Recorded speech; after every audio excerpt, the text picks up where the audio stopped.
খতিব মুফতি আব্দুল মালেক। আপনারা এটাও দেখেছেন যে জানাজার আগ মুহূর্তে দলের স্থায়ী কমিটির সদস্য নজরুল ইসলাম খান বেগম খালেদা জিয়ার সংক্ষিপ্ত জীবনী পাঠ করে শুনিয়েছেন এবং তিনি কিছুটা আবেগ আপ্লুত হয়ে পড়েছিলেন এবং সেটাই স্বাভাবিক।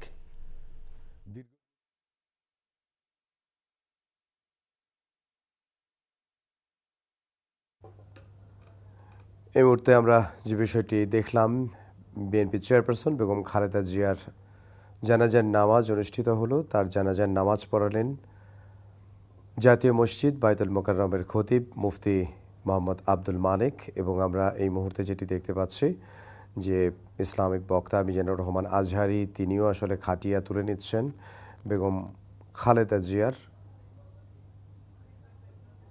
এবং আমরা সেই চিত্রটি দেখতে পাচ্ছি।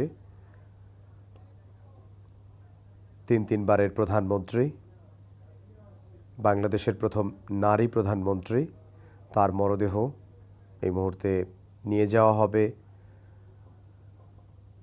শেরেবাংলা নগরে শহীদ রাষ্ট্রপতি জিয়াউর রহমানের মাজারে। সেই শহীদ রাষ্ট্রপতি জিয়াউর রহমানের কবরের পাশেই তাকে